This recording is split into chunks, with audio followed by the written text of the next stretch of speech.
Hello guys, welcome to another video. In this video, I am going to show how to add watermarks to a Microsoft Word document. Let's start. First of all, click on the Design tab.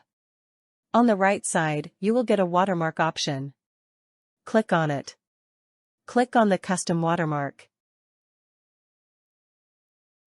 A new pop-up window will open.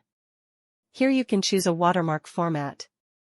If you want to add any image to the watermark, then simply choose Picture Watermark, or you can choose Text Watermark. For text watermarks, you can also choose language and font family as per your requirements.